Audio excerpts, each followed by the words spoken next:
Bismillahirrahmanirrahim. Assalamualaikum warahmatullahi wabarakatuh. Ikhwan akhwat rahimakumullah. Senang sekali hari ini bisa bersama-sama kembali di acara Wirausaha Muslim, dan mudah-mudahan acara ini membuat kita semakin bersemangat untuk menjadi bagian dari perputaran yang namanya kebutuhan kehidupan bagi umat muslim, terlebih yang berada di satu wilayah dengan kita. Tidak lupa syukur alhamdulillah atas karunia Allah ini, dan salam selawat kita lantunkan kepada Muhammad Rasulullah SAW beserta keluarga dan kerabatnya. Dan seperti biasa, Wirausaha Muslim menghadirkan Ustadz Valentino Dinsi yang sudah siap untuk hadir ke ruang dengar kita semua. Assalamualaikum warahmatullahi wabarakatuh. Waalaikumsalam warahmatullahi wabarakatuh. Makin sehat, makin bugar kelihatannya. Alhamdulillah. Ustadz, ngomong-ngomong soal Bank Umat yang waktu itu kita bahas, kita pengen tahu deh, seberapa jauh sih respon ataupun juga ketertarikan orang terhadap apa yang dibahas kemarin. Kayaknya lanjutin soal itu keren deh. Iya, kita kan itu kan omongan spontan kita ya, Mbak Nuning ya. Spontan, kemudian kita lontarkan ini 2 minggu yang lalu kan. Tapi ternyata perkembangannya, responnya luar biasa. Ya nanti jadi kita akan kembali bahas tentang Bank Umat bagian kedua. Keren banget. Jadi Ikhwan Ahwat, kalau memang perputaran uang harus ada dan yang ngurus juga harus ada, keren banget kalau itu semua adalah bagian dari diri kita kan. Jadi mari kita simak apa yang akan disampaikan oleh Ustadz Valentino Dinsi, respon perkembangan dari apa yang disampaikan 2 minggu lalu terkait dengan Bank Umat. Silahkan. Terima kasih Mbak Nuning. Bismillahirrahmanirrahim. Assalamualaikum warahmatullahi wabarakatuh. Alhamdulillah allazi alafa baina qulubina fa asbahna bi nimatihi ikhwana. Asyhadu an la ilaha illallah, asyhadu anna Muhammadan abduhu wa rasuluhu la nabiyya ba'da.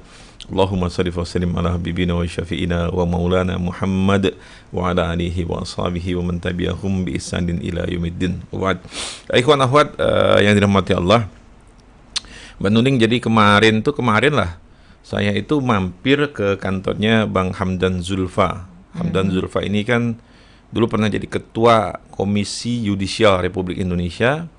Beliau juga pernah jadi pemimpin Partai Bulan Bintang, dan terakhir ini saya dengar dia itu memimpin Syarikat Islam, ya, sebuah organisasi yang didirikan oleh Hos Cokro Aminoto, Bapak Bangsa, yang dimana Hos Cokro Aminoto ini dia seorang bapak bangsa yang melahirkan 3 pemimpin sekaligus. Soekarno nasionalis, kemudian Kahar Muzakkar itu adalah Islam, dan kalau nggak salah tuh Muso gitu ya, komunis.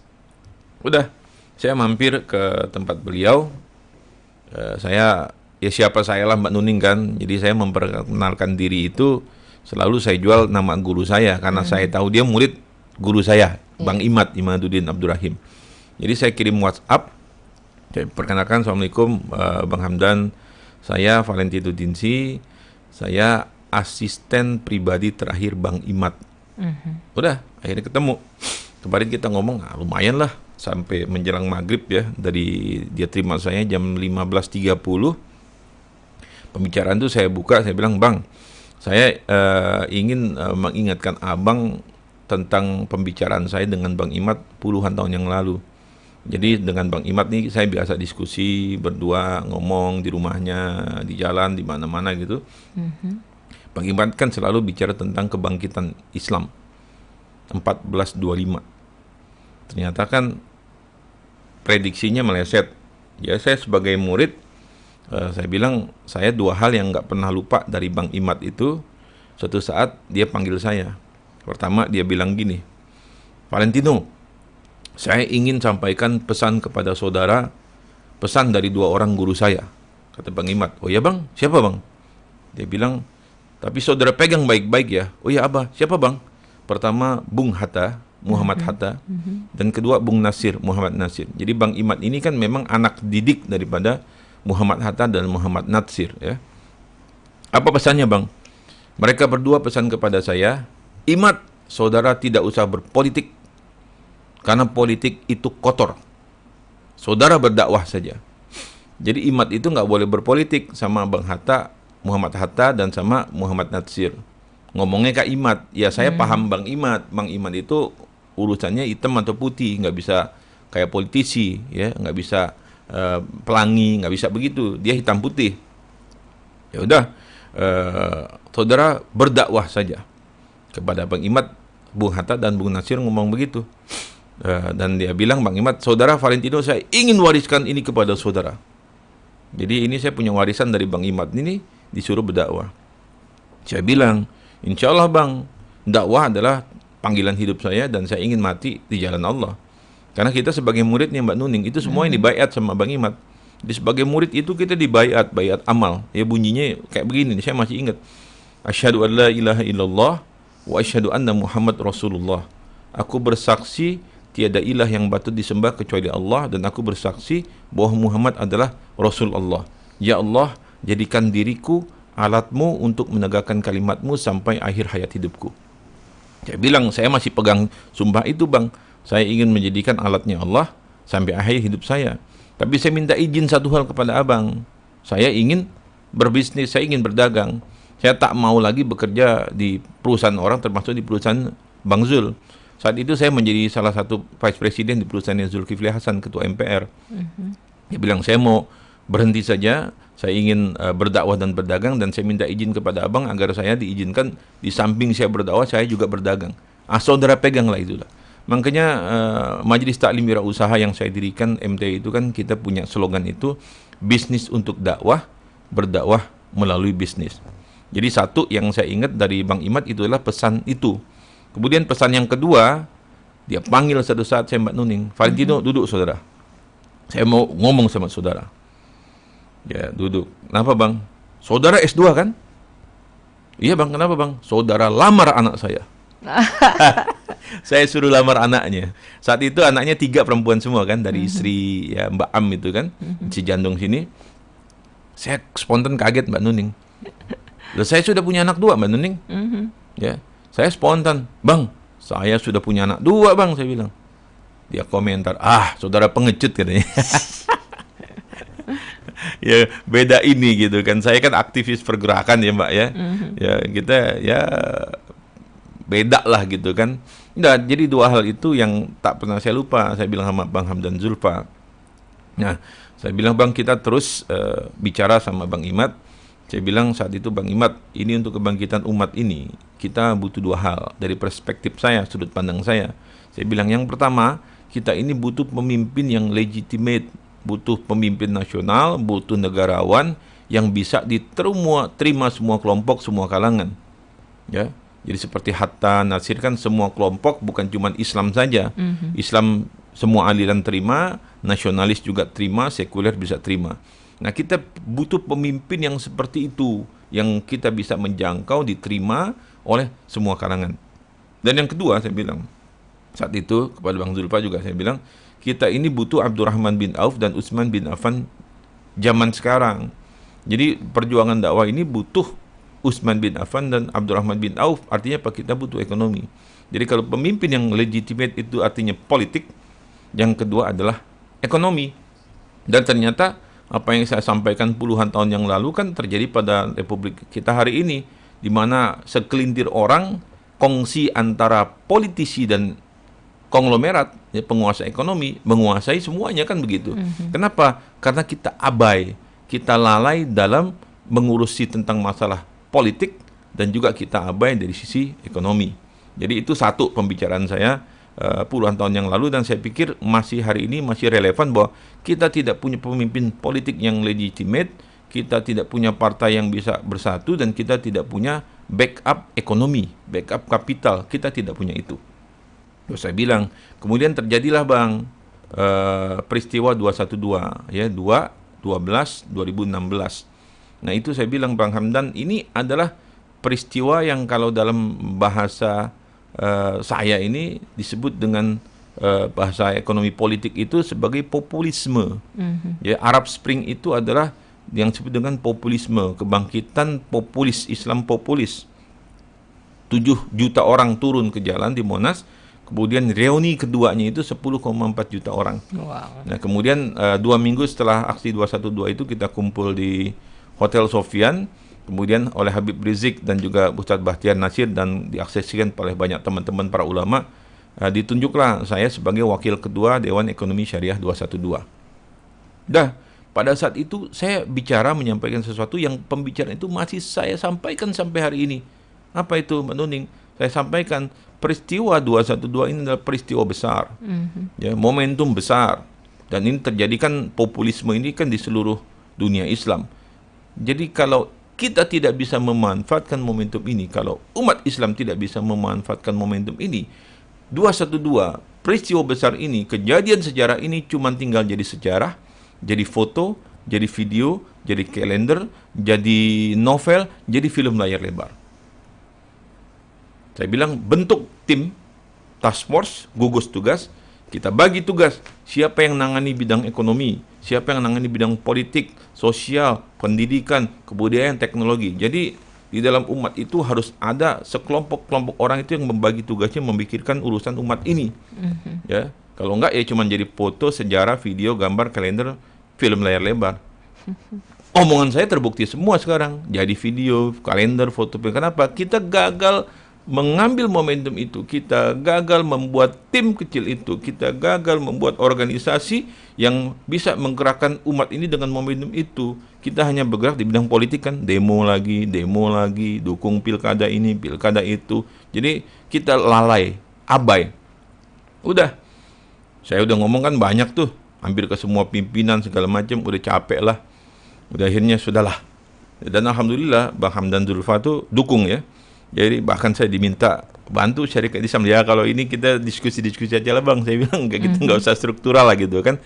Jadi sudahlah, saya berbicara kan zaman Bang Imad sampai Bang Imad almarhum itu kan sudah puluhan tahun yang lalu. Kemudian 212 saja sudah berlangsung kurang lebih 4 tahun ini kan. Kita tidak melihat sesuatu yang strategik. Akhirnya saya berpikir, ya sudahlah, saya ingin melakukan dengan cara saya sendiri saja. Kan saya sudah ngomong dengan pimpinan umat, saya juga kan di ICMI kan kurang lebih 15 tahun di Ikatan Cendekiawan Muslim Indonesia, sekarang sebagai Dewan Pakar, juga di IAEI nih, Ikatan Ahli Ekonomi Islam Indonesia yang ketua sekarang Bu Sri Mulyani, di Masyarakat Ekonomi Syariah, banyak lah, sudahlah saya ngomong begitu. Akhirnya saya beristihad ya, sudahlah, saya harus melakukan sesuatu, saya harus mengambil sesuatu dengan perspektif saya sendiri, didukung atau tidak didukung, lakukan saja ya, kita berbuat. Akhirnya muncullah kan gerakan itu yang kita bicarakan 2 minggu yang lalu Mbak Nuning, Bang Umat kan. Kenapa? Saya berpikir ketika gerakan ekonomi umat itu gagal ya, karena apa? Problemnya cuma satu, nggak punya duit, selalu masalahnya itu. Padahal hasil survei saya bahwa umat Islam ini potensi zakat infak sedekahnya 217 triliun. Kenceleng masjid itu yang diumumkan tiap Jumat itu 80 triliun. Nggak ada yang berpikir ke situ. Akhirnya saya sudahlah, kecil atau besar kan sama, letaknya di sini juga, di antara 2 telinga gitu kan. Sudahlah, saya sudah Allah sembuhkan, Allah kasih kesempatan saya kedua, jantung saya sempat dikeluarkan dari rongga dada saya, alhamdulillah kan, operasi jantung 6 jam berhenti berdetak ya. Sekarang Allah sudah sembuhkan, ya sudah, kita berjalan lagi di jalan Allah ya. Saya ingin matinya husnul khotimah dalam membela agama Allah, maka saya angkat Bang Umat. Kemarin kan saya ngomongin Bang Umat, spontan kan, itu kan spontan. Tahu nggak Menuning, perkembangan 2 minggunya ini dahsyat. Nah ini dia yang pengen ya, kita dengar kita bicarakan. Apa perkembangan 2 minggu yang terjadi dengan gagasan Bang Umat. Jadi saya selalu bilang, Rasil ini tempat saya menguji gagasan, tempat saya berbicara, tempat saya ngomong. Ya, alhamdulillah begitu pulang dari sini ada satu jamaah pendengar Rasil yang respon, rupanya dulu dia direksi sebuah bank syariah juga. Ya, saya nggak bisa nyebut namanya ya. Dah, dia minta ketemu, saya ketemuin, begini cerita, ada bank swasta yang ini mau diambil alih sama bank punya Korea, Bank Komin. Nah, silakan cari aja bank yang mau diakuisisi sama Bank Komin itu bank apa, bisa di Google ya. Nah, itu mau diambil alih sama Korea, tapi bank syariah jadi kagak jelas. Ya udah, kalau bisa Pak Ustadz ini aja Pak Ustadz, kita ambil alih aja Pak Ustadz, kita jadikan ini bank umat gitu kan. Ya udah, coba aja ngomongin. Kebetulan salah satu pimpinan cabangnya itu ada kawan saya telepon, saya bilang, Pak Gufron, ini saya dapat informasi begini-begini, bener nggak? Bener gitu kan. Boleh dong, saya disampaikan informasi sama direksinya. Disampaikan keinginan saya itu untuk bikin bank umat, ya caranya mengkonversi bank tersebut jadi bank umat. Udah kita ngomong berapa jam ya, hampir 1 jam lebih kita bicara dengan direksinya itu. Dia tertarik dengan ide gagasan saya dan setuju kalau ini memang di take over oleh umat. Cuman ada cumannya. Begitu saya bilang, oke kalau gitu 2 hari lagi saya minta ketemu dengan orang IT-nya. Orang IT-nya, udah. Terus tapi dia bilang, sebelum ketemu, tapi sebetulnya kita ini butuhnya ada strategic investor. Berapa duit? Disebut angka 1,5 triliun. Wah, saya bilang kondisi kayak gini mah susah. Saya bilang kalau crowdfunding juga nggak bisa cepat, butuh waktu. Ya udah kalau gitu kita hold dulu aja, gantung aja dulu, gitu kan. Ya, sebelumnya saya udah ngomong juga dengan bank syariah milik pemerintah, plat merah, ya. Saya ngomong, saya sampaikan ide gini. Saya bilang sama bank plat merah pemerintah syariah itu, saya bilang, Bang, kebetulan direktur operasional dan direktur keuangannya tetangga saya, Mbak Nuning. Saya bilang, Bang, saya mau bikin bank umat, karena umat kan ribut nggak punya duit mulu, padahal duit kita banyak. Ya, jadi nanti insya Allah institusi bank umat ini yang akan melakukan fundraising, ya, collecting dari dana umat itu untuk kepentingan dakwah umat, gitu kan. Jadi nggak ada lagi cerita kita nggak punya duit, kita umat miskin, enggak, padahal kita banyak.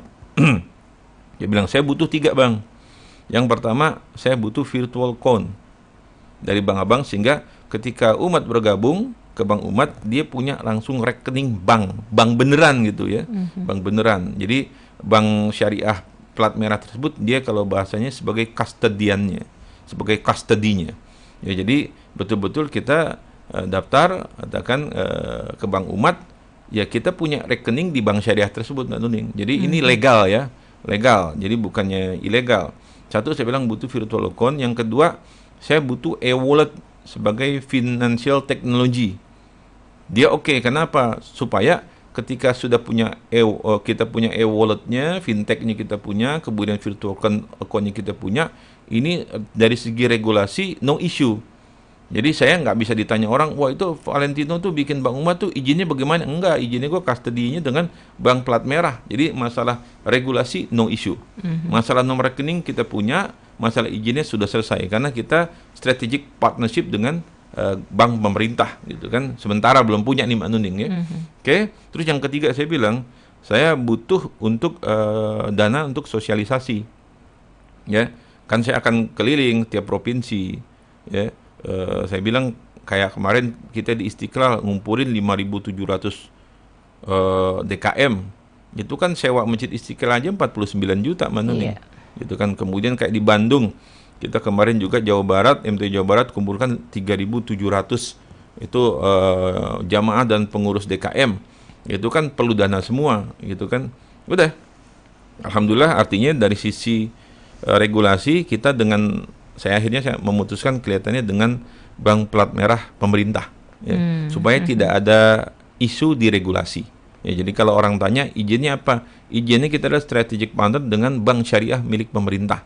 Sebelum kita bisa betul-betul full berdiri sendiri mengakuisisi bank swasta. Ya, artinya dari segi regulasi clear. Kemudian saya jumpain lagi abang saya. Tadinya kan kita kalau pendekatan fintech itu adalah bikin aplikasi. Kan saya cerita kemarin, langsung ketika saya ngomong tentang bank umat ini, langsung dari Singapura, investor dari Singapura, terus dari developer dari Cina dan India merapat. Respon, apa dia lihat duit gitu kan? Dia lihat jumlah umat Islam begitu besar. Ya kalau saya bilang kalau yang umat Islam nggak jawab, nggak nyambut, ya jangan salahin gue kan gitu. Ternyata yang respon cepat adalah investor dari Singapura. Nah, kita nggak mau bicarain masalah angka dulu. Saya bilang, bisa nggak dibikin aplikasi? Oh, dia langsung mau bikinin, Mbak Nuning. Kan kita punya data juga beberapa ribu masjid ya. Ada nama masjidnya, ada ketua DKM-nya, ada nomor handphonenya, ada emailnya, ada alamatnya. Langsung dikerjakan karena kita sudah memberikan fakta bahwa kita memang punya itu. Jadi data itu penting. Akhirnya saya ngomong sama abang saya lagi. Ini kebetulan abang saya ini teman daripada pendiri WhatsApp. Pendiri WhatsApp, bayangin nih ya. Keren pendiri WhatsApp nih. Udah, akhirnya kita sepakatnya ngapain lu pakai Cina Singapura? Gue bisa bikin sendiri katanya. Gue udah bikin. Udah, jadi kita bisa kebayang ke depan ini kita katakan mau gabung dengan bank umat nih Mbak Nuning pakai WhatsApp aja. Kan semua pakai WhatsApp nih, 2 juta orang pakai WhatsApp. Jadi nggak perlu download aplikasi, nggak perlu. Cukup nanti tinggal buka WhatsApp-nya, ketik daftar, pagar nama, lalu kirim ke nomor tertentu. Nomornya saya lagi bicarakan, saya lagi minta ke Telkomsel, minta nomor cantik. Jadi daftar buka rekening di Bank Umat itu berapa waktu yang dibutuhkan? Coba kalau kita download aplikasi berapa menit, buka aplikasinya, ketik silakan bermenit-menit. Ini dengan teknologi WhatsApp ini, yang temuin abang saya ini, kita tinggal ketik daftar, pagar nama, katakan kita nanti kerjasama Merasil, daftar, pagar Rasil, pagar nama, itu dalam waktu hitungan berapa? Hitungannya 2 detik. 2 detik. Sebetulnya sih 1,8 detik, kita anggap 2 detik. Yeah. Jadi daftar menjadi nasabah Bank Umat, kita mendukung Bank Umat ini hanya butuh waktu 2 detik. Klik doang. Saya udah buktikan, cepet banget gitu kan, 2 detik. Jadi 2 detik ketika kita daftar, pagar katakan Rasil, pagar nama, itu langsung keluar. Selamat datang Valentino, Anda telah terdaftar di Bank Umat, nomor rekening virtual account Anda ini, silakan transfer ke bank pemerintah itu. Jadi 2 detik, kecepatan. Ya, Luar jadi biasa. alhamdulillah, artinya dari satu sisi regulasi no issue, tapi tetap saya ingin minggu depan hari Senin akan ketemu untuk menyelesaikan masalah regulasinya supaya jangan sampai begitu jalan saya dikejar-kejar tentang masalah regulasi izin gitu kan. Yang kedua dari si teknologi no issue. Ya, jadi dengan teknologi WhatsApp ini, dan kebetulan ini kan memang ketemu sama pemilik WhatsApp-nya, ya penemu WhatsApp-nya, kita pakai, itu fungsi semua bank sudah ada, baik mau tabung, mau transfer, ya mau bayar-bayar, mau donasi, mau zakat, infak, sedekah dan segala macam, ya investasi, semuanya sudah ada. Pakai WhatsApp aja teknologinya. Jadi teknologi ini abang saya mengoprek. Jadi dioprek nih. Jadi insya Allah kalau jalan Bank Umat ini satu-satunya bank di Indonesia ini yang pendaftarannya cuma 2 detik. Jadi teknologinya sangat luar biasa. Jadi karena memang zamannya teknologi, kita mengedepankan teknologi, dan alhamdulillah dari sisi teknologi kita untuk mendirikan Bank Umat no issue. Dari sisi regulasi, kita kustodiannya adalah bank syariah milik pemerintah. Ini sekarang saya selanjutnya adalah sedang mempersiapkan teknisnya. Jadi kemarin saya nemuin beberapa jamaah saya, murid saya yang dia orang-orang yang sudah hijrah. Ya, para bankers dulunya dia vice president di Citibank, vice president di WOP, vice president di Bank Niaga. Ya, jadi saya lagi mengaudisi nih. Yep. Ya, kenapa? Ketika Bank Umat ini jalan, pendekatannya harus 2. Yang mimpin itu nggak boleh Valentino. Saya sebagai founder saja nih, ya founder sebagai chairman gitu kan. Yang mimpin 2 orang saya bilang, ya bidangnya keahlian satu adalah di bidang perbankan. Ya, karena ini kan bank ya, walaupun digital, tapi dia fungsinya ada fungsi bank. Fungsi bank itu dalam fungsi collecting, ya, kemudian juga fungsinya investing, ya. Yang kedua adalah orang yang bergerak di bidang teknologi. Ya, saya ngontek si Zaki Bukalapak nih, kan murid saya juga tuh, belum ketemu nih.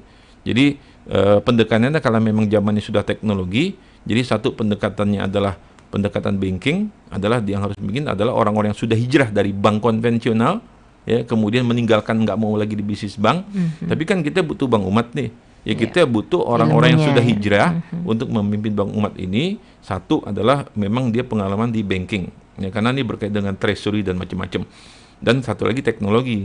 Tapi ketika saya cari teknologi susah, ya sudah, abang saya aja ini yang bikin programnya kan. Dia yang bikin programnya, dia bikin Bank Umatnya ini dengan teknologinya, dan dia juga jurusan dari Rusia kan. Dan penerus WhatsApp ini kan orang Rusia. Kebetulan kawannya juga orang Rusia. Jadi sepertinya tentang masalah teknologi no issue, orang kliennya sudah mulai dapat. Nah, tinggal ini sekarang lagi saya mencoba cari kecil-kecil. Ya kecil-kecil, karena dana operasional itu penting, Mbak Nuning.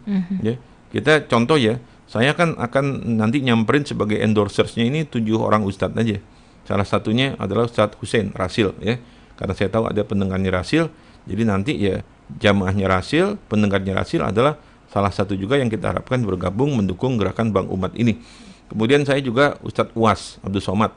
Ya kalau kita buka itu kan YouTube-nya, Facebook-nya kan berjuta-juta gitu kan. Kemudian ada juga dari tetangga sebelah Khalid Basalamah kan, termasuk saya pikir orang yang agak kalem lah gitu ya. Ya kemudian juga ada Agim, kemudian ada Ustadz Adi Hidayat. Dari harapan saya ini, kalau saya menggunakan endorser itu harusnya 1 juta sampai 10 juta itu dalam waktu 6 bulan sampai 1 tahun Bank Umat ini sudah akan mendapatkan member itu sekitar 1 sampai 10 juta. Jadi kebayangkan kalau satu member ini sampai 10 juta itu, dan saya udah lagi ngitung-ngitung Mbak Nuning, kira-kira untuk bergabung dengan Bank Umat ini berapa sih biayanya gitu kan. Kan kalau Koperasi Syariah 212 itu kan 212.000 ya. Ya, itu simpanan pokok, simpanan wajibnya kan 120.000 ya. Iya.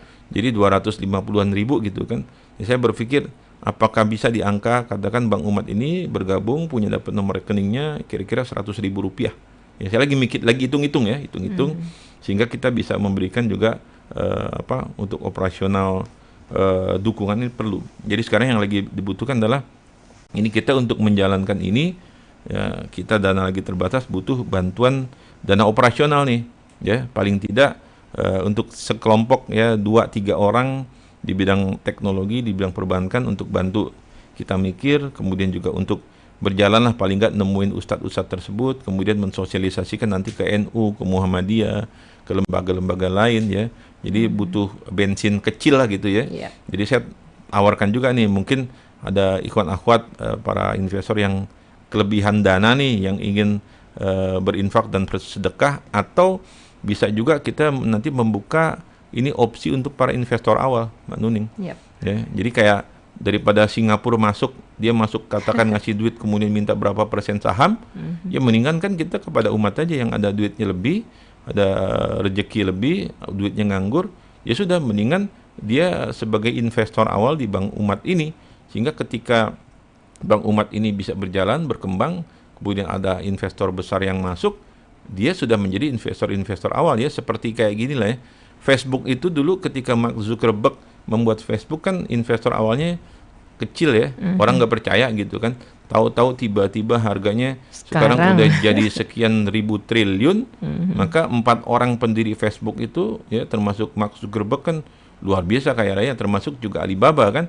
Orang nggak percaya, tapi begitu tiba-tiba Alibaba menjadi besar, maka orang-orang yang berinvestasi di awal itu akan merasakan manfaatnya. Makanya begitu juga dengan Bank Umat, saya pikir kan kita nggak punya alternatif, ya kita butuhlah teman-teman, ikhwan akhwat, atau bapak-bapak ibu yang ada memiliki sedikit kelebihan rezeki, bisa membantu kita untuk dana operasional kita bergerak, atau juga bisa sebagai investor awal ya, investor awal untuk kita mengembangkan Bank Umat ini kan bukan cuma sekedar bicara bisnis nih, Mbak Nuning, tapi ini adalah bagian daripada kita jihad fisabilillah kan. Yep. Kenapa? Tujuan kita ini adalah membangun umat ya. Tadi 2 hal yang kita tidak punya, yang saya sampaikan di awal, bagaimana kita tidak punya kekuatan politik dan juga tidak punya kekuatan ekonomi. Dan saya termasuk orang yang tidak mau cuma sekedar teriak-teriak anti Cina, anti asing, tapi kita nggak ngapa-ngapain. Kan kita teriak-teriak juga asing-asing, nggak berubah bangsa ini. Lebih baik saya memulai gerakan pertamanya adalah gerakan melakukan akumulasi kapital, jadi memobilisasi sosial. Yang awal pertama ini adalah saya bilang saya lakukan 2 hal aja. Satu, mobilisasi kapital dulu melalui Bank Umat. Nanti kalau sudah kapital kita cukup, nanti gerakan yang kedua adalah kita mobilisasi ekonomi. Nanti kemarin ketemu dengan Bang Hamdan Zulfa, dia pemimpin Syarikat Islam Indonesia sekarang ini. Ya kita membangkit lagi nanti pengusaha-pengusaha kelas menengah, kita membangkitkan lagi pengusaha-pengusaha muslim, supaya dulu ada namanya Syarikat Dagang Islam. Ya kenapa sekarang kita tidak kembali menghidupkan spirit Syarikat Dagang Islam itu di zaman baru ini? Garapan kita kedua adalah setelah Bank Umat ini, maka kita akan bergerak kepada pengusaha-pengusaha muslim, kepada pengusaha-pengusaha kelas menengah, untuk bersama-sama mendukung gerakan kebangkitan umat ini. 2 pilar itu tadi adalah, 1 pilar tentang masalah kapital, kita akan lakukan pergerakan dengan melakukan akumulasi kapital melalui Bank Umat. Yang kedua adalah melalui gerakan kelas menengah, yaitu para pengusaha-pengusaha muslim. Jadi insya Allah 2 minggu, ini kan baru 2 minggu kita ngomong, 2 minggu yang lalu, tapi rupanya ya begitulah. Saya bilang kalau kita punya niat, sampaikan saja. Dan saya bilang kemarin sama teman-teman yang di perbankan ini, tolong dong diusahakan kalau bisa 17 Agustus atau setelah-telatnya itu 27 Agustus, saya sudah bisa memperkenalkan ini ke publik. Paling enggak tanggal 27 Agustus paling telat, kita tinggal katakan ketik daftar, pagar hasil, pagar nama, lalu kirim ke nomor tertentu. Dalam 2 detik umat sudah bisa terima nomor rekeningnya, sudah bisa ini. Jadi Dia bilang, insya Allah Ustadz, ya saya udah lihat kan, saya sudah buktikan teknologinya. Iya. Teknologinya dalam 2 detik saja sudah bisa dapat gitu kan. Artinya ini bukan sesuatu yang saya sedang menghayal-hayal, tapi ini insya Allah sesuatu yang sudah di trial, sudah tes 2 detik, engine-nya sudah jalan. Cuman kita sekarang butuh untuk operasional awalnya ini memang butuh bantuan karena saya tidak bisa sendiri.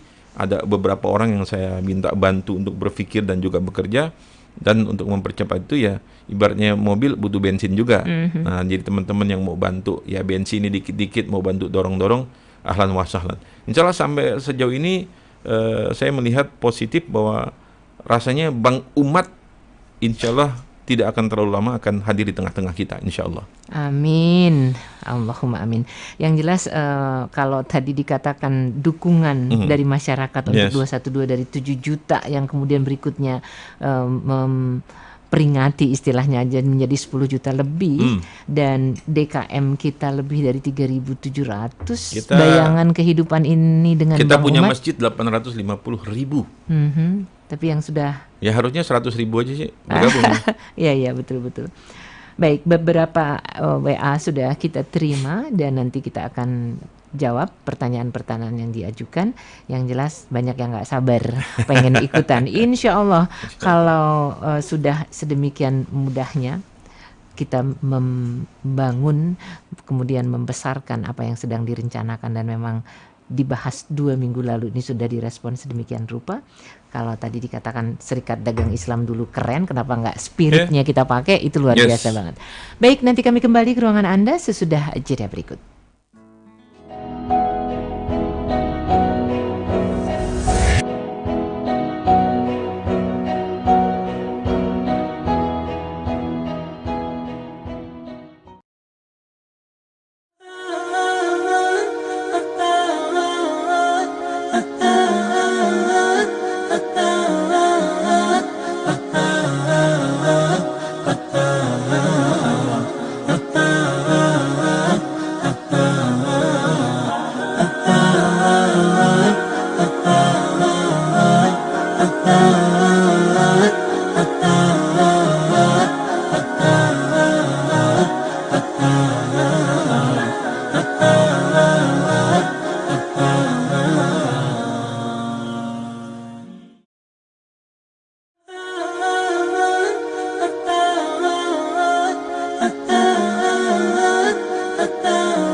Terima kasih untuk tetap pilih Rahasia untuk Islam yang satu berada bersama-sama Anda di Wirausaha Muslim yang hadirkan bahasan Bank Umat bersama Valentino Dinsi.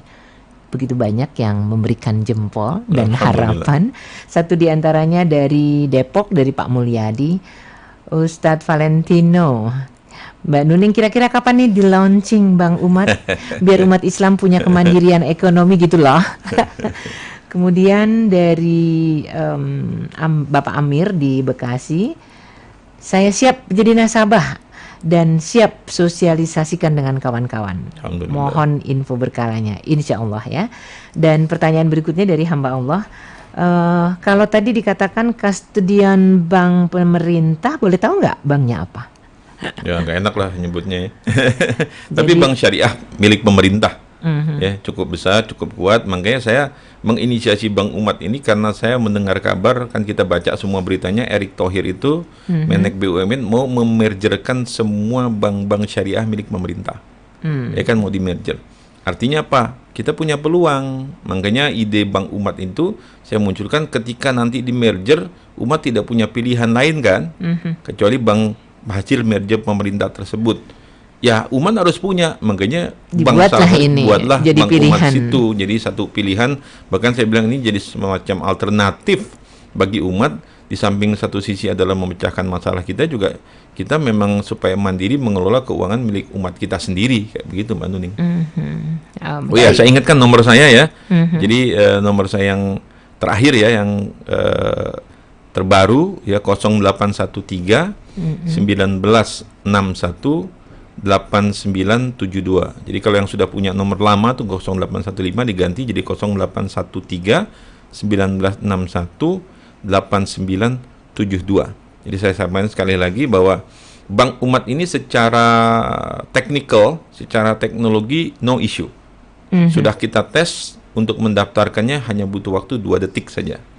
Kemudian dari segi regulasi, kita sementara ini karena nggak punya duit, nggak punya kapital, nggak bisa bikin bank sendiri, nggak bisa beli bank apalagi karena butuh 1,5 triliun, kita bekerja sama atau strategic partnership menginduk saja dengan bank custodiannya adalah bank plat merah milik pemerintah ya.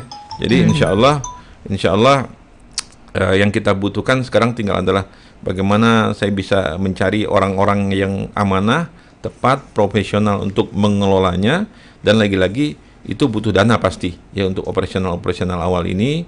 Jadi ide gagasan sampai sejauh ini yang saya sampaikan it work ya, bisa implementasi. Kalau mau sebetulnya kalau besok mau diimplementasikan juga udah bisa karena tes saya itu beberapa hari yang lalu saya tes untuk daftar coba Bank Umat 2 detik saja bisa jalan. Cuma kita perlu hal-hal ya dana-dana kecil lah. Makanya kalau antum bukan akhwat Bapak Ibu yang memiliki sedikit kelebihan rezeki, ya bisalah membantu teman-teman ini dalam mengoperasionalkan, melahirkan, membinani lahirnya Bank Umat ini. Kalau saya kan cuman merancang ya, kemudian mencoba menjahit, membuat polanya, kemudian menghubung-hubungkan, dan alhamdulillah sejauh ini realisasi Bank Umat ini dari sisi teknologi no issue, dari segi regulasi kelihatannya juga insya Allah no issue. Tinggal dari segi teknik beberapa orang-orang saudara kita yang sudah hijrah dari bank konvensional tertarik kembali untuk membantu kita di Bank Umat.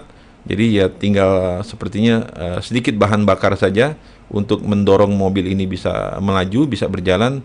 Ya dibutuhkan teman-teman yang ada kelebihan rezeki bisa membantu. Baik. Kita lanjutkan kembali dengan pertanyaan berikutnya. Ini barusan terkait dengan yang siap membantu. Mana tadi ya? Sebentar.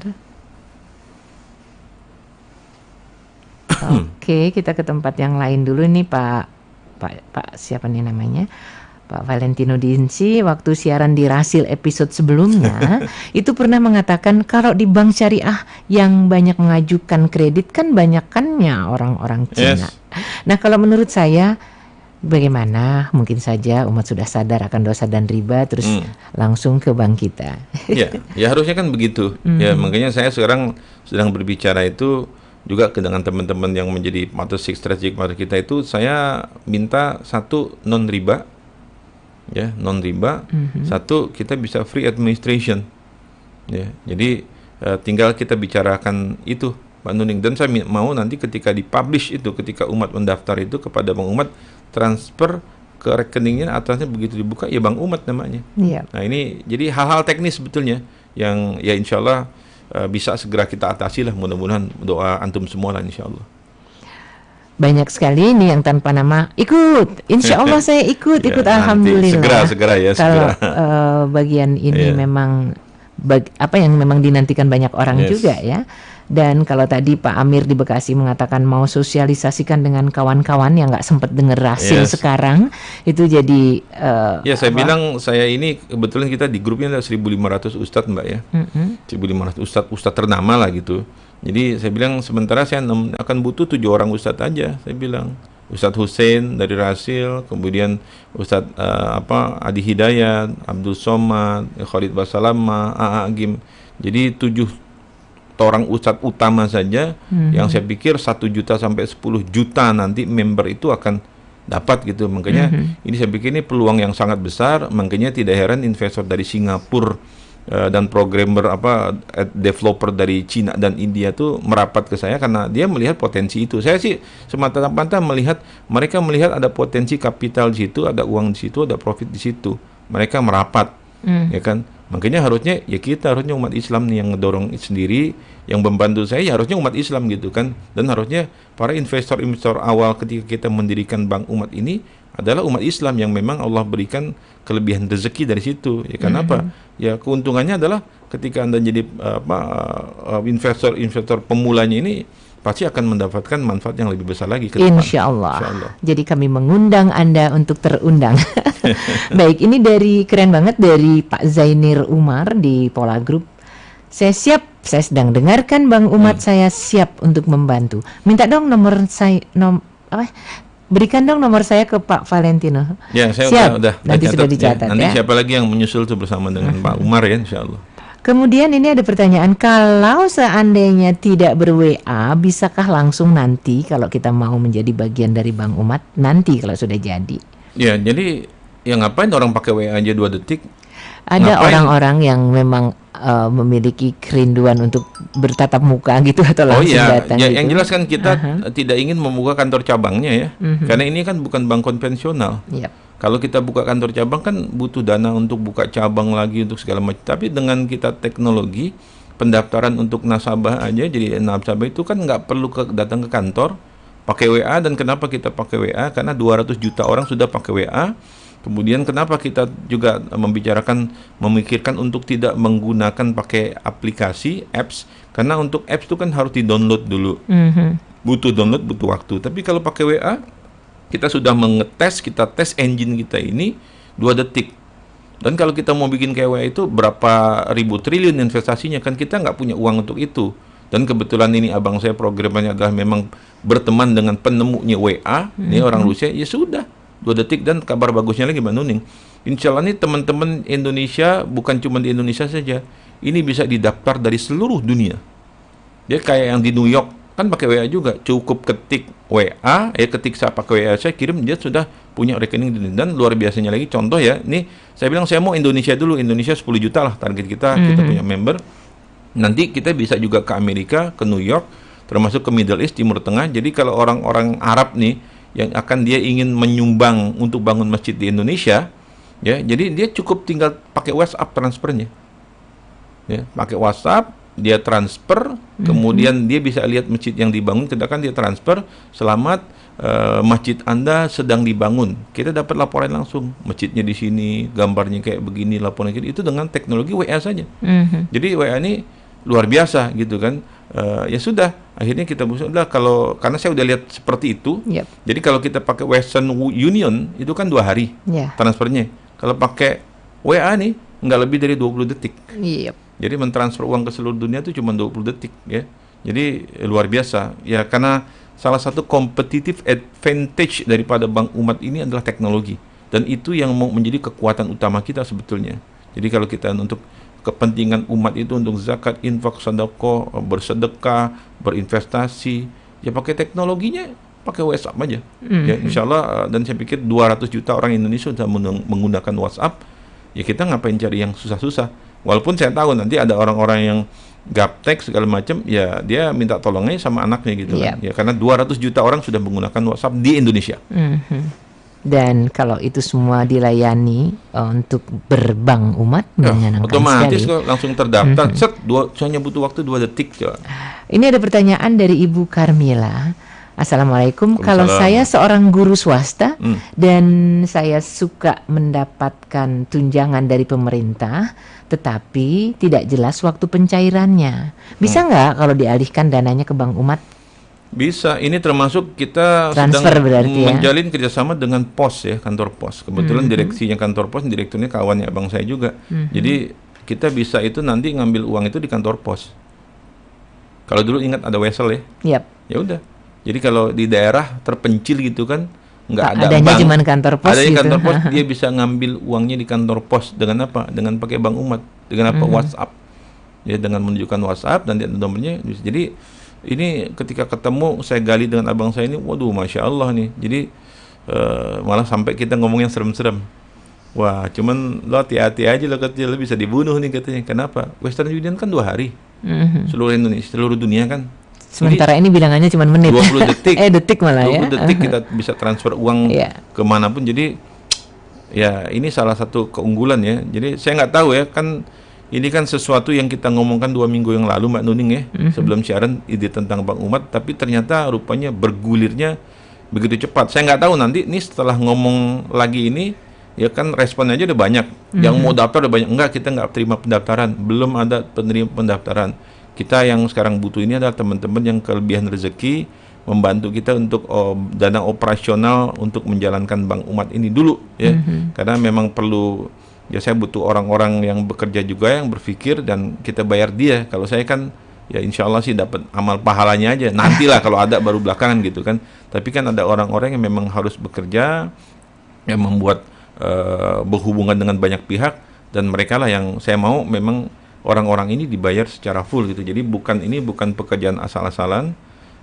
Makanya saya mencoba mengaudisi salah satu vice president tadi dari Citibank. Saya lihat CV-nya dia kirim ke saya, dari Citibank, dari WOP, dari Bank Niaga, CIMB Niaga, macam-macam. Wah, ini orang-orang yang hebat-hebat nih, saya bilang. Ya, tinggalkan saya nggak mampu bayar dia tuh, ya kan? Ya. Karena memang bagaimana fungsi ini adalah fungsi perbankan, maka orang-orang yang sudah terbukti di bidang itu yang harus mengelolanya. Dan begitu di bidang teknologi, memang orang-orang yang bidang jagoan di teknologi yang harus melayaninya. Nanti kayak teman-teman kayak tadi Bapak yang mau bantu sosialisasi, ya saya bilang saya butuh 7 ustadz aja, nggak usah 1.200 ustadz tuh, ya 7 orang ustadz aja yang mereka punya follower sampai puluhan juta. Harusnya sih bank umat ini dalam waktu 6 bulan atau 1 tahun 1 juta atau 10 juta member sudah bergabung dengan bank umat, insya Allah. Ya, 10 juta nasabah dalam waktu 6 bulan gitu ya. 3 tahun lah 10 juta, insya Allah sih. Target kita 10 juta. Baik, ini dari Pak Fauzi, keren banget warningnya. Maaf Ustadz, rencana membangun bank umat luar biasa, tapi musuh-musuh Islam ingat sangat banyak loh. Biasa. Gitu. Iya, saya bilang resikonya ini bukan cuma sekedar musuh-musuh Islam, resikonya bisa dibunuh kok. Ya kalau kita kan, saya bilang sama abang saya ini, ya kita kan, ya insya Allah kita pengennya mati syahid kan, paling enggak kita udah tanam kebaikan, mudah-mudahan dengan tanam kebaikan ini amal kita di dalam kubur banyak, ya kita ditemenin oleh amal-amal kita yang baik, dan nanti di akhirat kita dimasukkan Allah ke dalam surga. Amin, ya kan, amin. Sebetulnya apa yang saya lakukan ini seringkali saya berulang-ulang kan, ini kan judulnya Wirausaha Muslim. Saya ngajak teman-teman semua, ikhwan akhwat ya, para pendengar Rasil ini, yuk kita beli surga. Ini kan saya lagi beli surga lewat kendaraan saya namanya Bank Umat. Definitely right. Ya, saya menginisiasi karena ini kepentingan untuk umat. Dan saya bilang kita bicara ini bukan bicara hari ini. Sama kemarin Pak Hamdan Zulfa nih, mantan ketua Komisi Yudisial KY, kita bilang ini panjang, perjalanan panjang. Ya mungkin kita nggak melihat hasilnya. Kalau kita bisa melihat hasilnya, alhamdulillah. Kalau tidak kita melihat hasilnya, paling tidak anak cucu kita ini bisa merasakan manfaatnya. Jadi kami cuma menanam saja amal yang nanti mudah-mudahan amal ini kalau nggak di dunia ini, di akhirat kita bisa melihatnya. Insya Allah. Insya Allah. Ada beberapa yang mengajukan pertanyaan terkait dengan bank kita ini, mengandung riba atau tidak ya? Terus jaminan konsistensinya pada umat bagaimana? Ya, jadi yang pertama kan saya bicarakan dengan kastedian itu adalah, satu, saya tidak mau ada riba. Ya, yang kedua, saya nggak mau ada administrasi. Kan itu dulu. Ya, kenapa tidak ingin ada riba? Jadi termasuk begini. Contoh ya, saya kasih contoh. Ketika dana di pooling, katakan kita bisa mengumpulkan, saya katakan 1 juta orang aja, kali 100.000, 1 triliun ya. Lalu penyalurannya bagaimana? Kan begitu. Nah, kan kita basisnya ke masjid, Mbak. Kita basisnya kan ke masjid. Jadi Bank Umat, katakan di rumah saya ada Bank Umat cabang Masjid Darussalam Gria Tugu Asri. Ya. Jamaahnya berapa yang gabung? 1.000 orang. Terkumpul duit berapa? Katakan 2 miliar. Maka uang 2 miliar yang di-collecting dari Masjid Darussalam Gria Tugu Asri itu seharusnya dia beredar juga di kalangan Gria Tugu Asri Masjid Darussalam. Jadi uang yang diambil dari masyarakat situ prioritasnya adalah disalurkan ke masyarakat itu. Ini yang namanya kalau dalam bahasa manajemen sekarang ini close loop economy. Ya, jadi ekonomi yang close loop, tertutup kepada lingkungannya, dan model bisnis ke depan seperti itu. Oke, 2 miliar dikumpulkan dari Masjid Darussalam Gria Tugu Asri, maka prioritas penyalurannya adalah kepada jamaah atau masyarakat atau umat di sekitar Masjid Darussalam Gria Tugu Asri. Bagaimana cara menyalurkannya? Harus berkelompok. Inilah modelnya Grameen Bank Muhammad Yunus. Satu kelompok terdiri 10 orang. Katakan ada satu kelompok 10 orang yang saling kenal karena dia tinggal satu lingkungan yang sama kan. Oke, katakan dia mau bikin pasar muslim. Karena di situ banyak warganya tapi nggak ada pasar muslimnya. Butuh dana berapa? Butuh dana 500 juta. Oke, dia mengajukan ke Bank Umat cabang Masjid Darussalam dana 500 juta ya, tanpa bunga. Untuk bikin pasar muslim tadi itu. Tanpa jaminan, tanpa ribet. Tapi yang menanggung berapa? 10 orang dalam grup itu. Nanti bagi hasilnya bagaimana? Dengan masjidnya, ya, dengan Bank Umat cabang masjidnya bagaimana? Jadi ini syariah, sisinya berbagi hasil kan gitu. Oke, nanti ternyata ada jalan bagus bagi hasil. Kalau macet, 10 orang yang tanggung. Katakan dipinjam 500 juta, sudah lunas, kan 500 juta dikembalikan lagi ke bank umatnya. Nah, di antara 10 orang ini ada yang butuh lagi gak untuk pinjam? Di antara 10 orang itu lagi ada, ya kasih ke 10 orangnya, ke teman, nanggungnya 10 orang lagi. Ternyata nggak ada, ya balikan ke bank umat untuk di revolving fund, digulirkan ke kelompok-kelompok yang lainnya. Jadi betul-betul bisnis tanpa riba itu bisa dilakukan gitu. It is not easy, tidak mudah, tapi secara praktisnya kan sudah terbukti bahwa Grameen Bank itu dengan model emak-emak, satu kelompok 10 orang jalan. Ada alasan apa ini tidak bisa jalan? Apalagi basisnya adalah masjid, basisnya adalah komunitas, itu yang disebut dengan closed loop ekonomi. Ya, nah ini kan lagi-lagi kan perlu orang ahli yang mengelolanya untuk sustainability-nya, keberlangsungannya. Ya kita harus bayar orang itu. Jadi orang-orang yang mengelolanya adalah dibayar, dan ketika ini kan dananya dari lingkungan itu dikembalikan ke lingkungan itu, resikonya dilanggung oleh lingkungan itu dan komunitas itu. Jadi betul-betul kalau kita bicara dari umat, oleh umat, untuk umat, rasanya slogan ini bisa berjalan karena model closed loop ekonomi memang memungkinkan model bisnis ini bisa dijalankan di dalam base community. Dan ke depan, bisnis ke depan di dunia adalah business based community yang disebut dengan closed loop economy. Iya. Terima kasih banyak untuk yang sudah memberikan jempol dan pertanyaan kapan mulainya. Ini dari 0813, saya sudah promo lewat WA saya mulai dari sekarang. Jauh. Promo untuk peduli pada adanya bank WA ini. Oke, mudah-mudahan kalau yang mau nyatat nomornya Ustadz Valentino Dinsi, saya ulang 0813, ini nomor yang terbaru ya.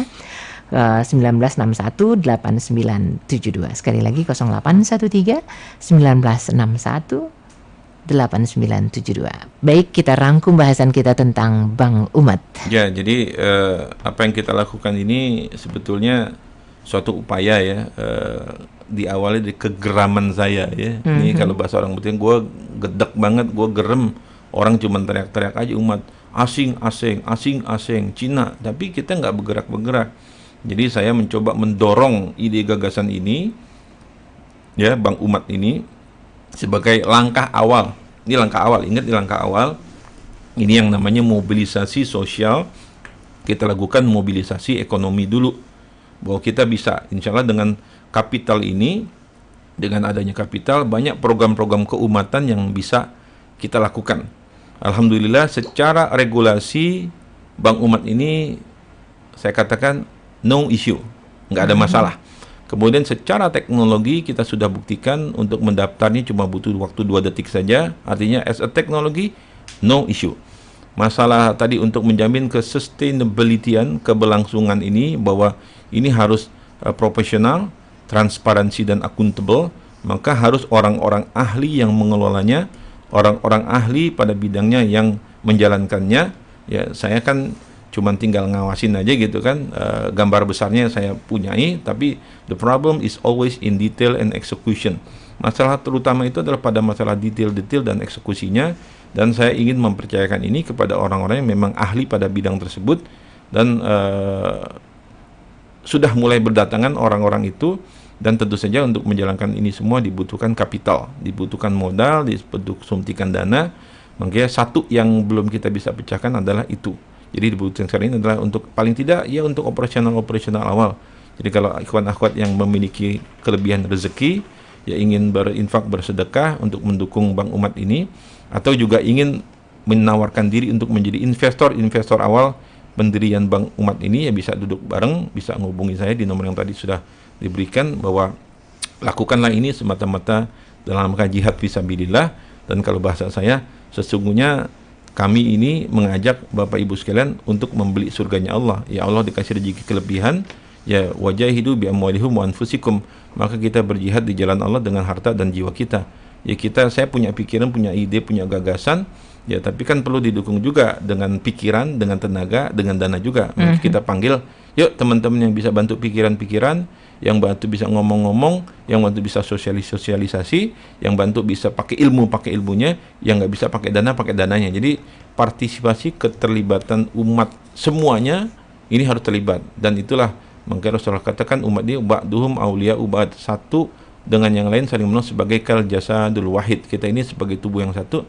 Ya kalau bukan kita siapa lagi? Ya, dan sekali lagi saya sampaikan, krisis 2020 ini seperti sesuatu yang berulang pada tahun 98, berulang lagi tahun 2008, berulang lagi tahun 2018, dan berulang lagi 2020. It is our momentum. Ini momentum bagi kita umat Islam untuk mengambil peluang ini, dan saya nggak mau jadi orang yang marah-marah. Ya kita mulai, kita gerakan, hasilnya urusan Allah. Ya kita berbuat, tapi ini ada peluang, ya makanya umat yang harus mendukung, kita yang harus bergerak sama-sama. Ya saya cuma sebagai ini aja, pemanggil ya, ya sebagai, makanya kalau nanti Allah tanya, ya Allah qad balagtu, ya Allah saya udah sampein nih, saya udah terangin, udah ngajak, ya ada yang dukung alhamdulillah, nggak ada yang dukung alhamdulillah juga. Tapi saya berbicara ini tentang masalah bukan masa depan kita, tapi kita berbicara tentang masa depan anak cucu kita. Ingat, millennials kita itu jumlahnya 90 juta. Ini bisa jadi suatu kekuatan yang luar biasa kalau kita kelola, tapi juga bisa menjadi bencana kalau kita tidak bisa mengelolanya. Ya.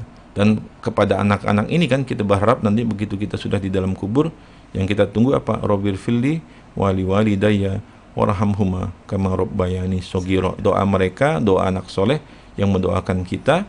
Dan ketika mati anak Adam, iza mata ibnu Adam in qata amaluhu illa min salat, semuanya putus kecuali 3, shadaqatun jariyah.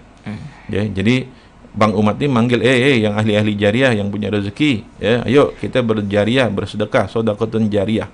Yang kedua, au ilmun yuntafa'u bih, ilmu yang bermanfaat. Saya nyampaikan ilmu nih, wirausaha muslim, pikiran-pikiran, gagasan saya, harapan saya supaya nanti ilmu ini, amal saya yang berupa ilmu ini nemenin saya di kubur. Yang ketiga adalah waladun solihah yad'ulah, anak-anak soleh dan solehah yang mendoakan kedua orang tuanya. Jadi ini warisan kita kepada the next generation. Saya cuman inilakum minhu nazirun mubin. Saya cuman jadi ngingetin doang, ngajak antum semua, yuk mudah-mudahan ini bisa menjadi amal ibadah kita yang akan Amin. memberatkan tim amal kita di akhirat kelak. Qouli qauli hadza fastaghfiruhu innahu huwal ghafurur rahim. Assalamualaikum warahmatullahi wabarakatuh. Waalaikumsalam warahmatullahi wabarakatuh.